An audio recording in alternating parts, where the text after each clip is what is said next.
I think it's okay, especially in this day and age, to have a life and a career that changes just as much as your interests do, you know? I've come to be my own certainty. Check it out.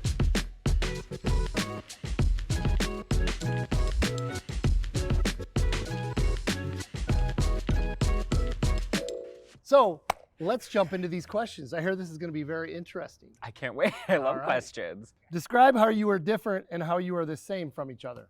Well, I think the obvious is that I'm the handsome one. No, you are younger, I'm older. That's the obvious one. More experience. Yes, yes.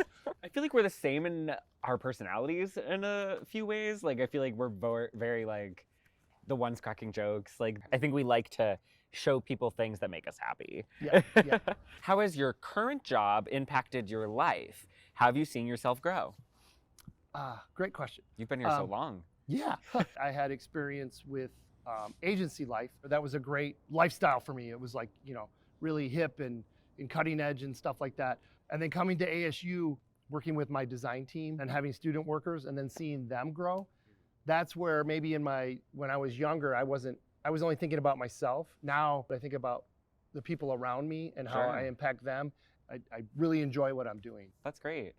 Have you ever experienced imposter syndrome, and how can others overcome it?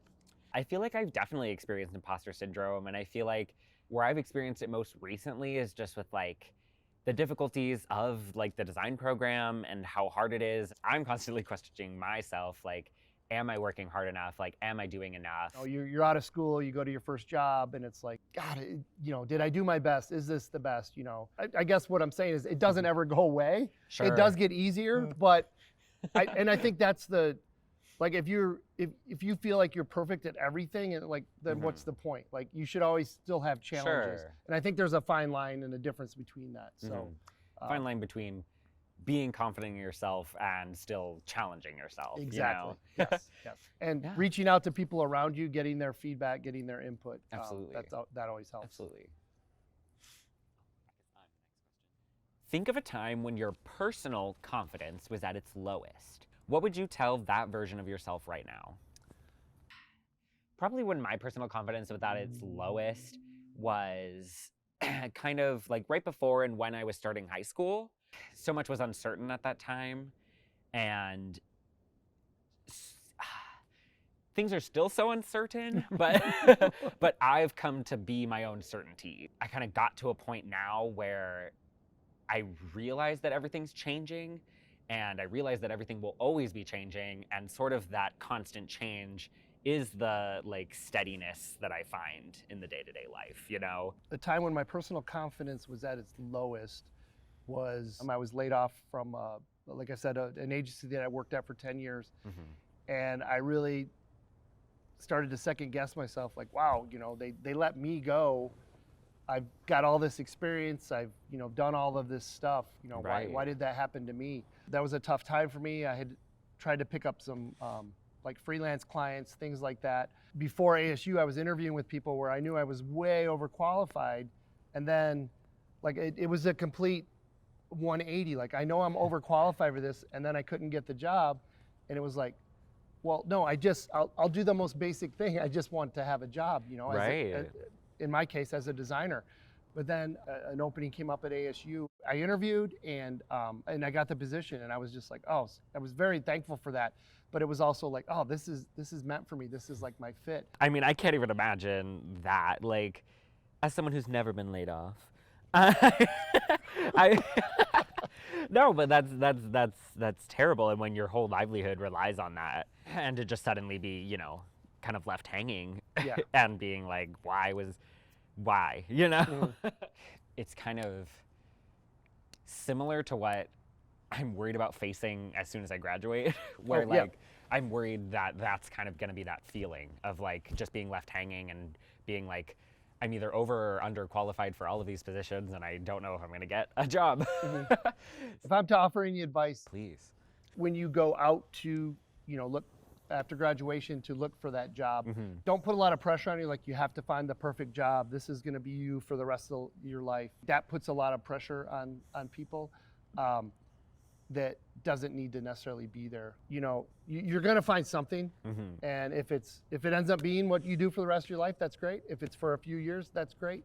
I am older, and seeing other people, what they went to college for, they might go out for a few years and work in that field, and whether it works out or it doesn't work out, or they find a different calling where they're doing something completely different. And I think that's totally normal now. I don't think it's a bad thing.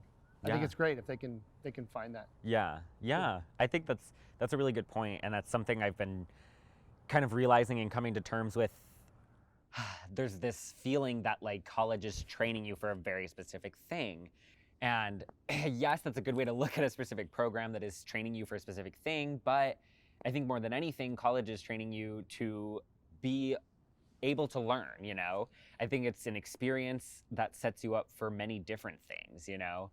Yes, you are just working on the stuff that is specific to your program, but you're also learning how to work with people. You're learning how to work in general, and you're learning what kind of workflow sort of works for you. And I think it's okay, especially in this day and age, to have a life and a career that changes just as much as your interests do, you know? And I think that's something I've found really comforting recently. And that's even inspiring for me, that like you get to a place where you're like, oh, so much change, it's not good. But but when you can kind of live off that and thrive off that, and that becomes your normal, I love that. Developing the confidence to choose any path, you know, developing the confidence that I know what's best for myself at any given time, you know. That's something that I've gotten better at, and I'm continuing to get better at. And I think college has really helped with that, just because like, obviously when you're in college and you're living on your own for the first time, like there's so many choices I've never had to make before that suddenly I can make on my own. Being confident enough in myself to make those choices for myself has only come with the experience of making those choices, you know? If you were never going to see this person sitting across from you again, what's the one thing you would want them to know? You've always been so encouraging. Like, first and foremost, you always tell me what's positive about my designs, and I think that's been huge. I mean, I do not think I would be nearly as confident as a designer without having you as a boss. I'm just like one little step on this journey that you're gonna have, and I'm really excited to see where it takes you. You are also inspiring to our team. Like you bring this light with you and this energy, and you'll always carry that with you. Don't let people tell you to put out your little fire. Just keep your fire going. Thank you. Yes. I appreciate that. That's huge. Aw, I know. COVID hugs.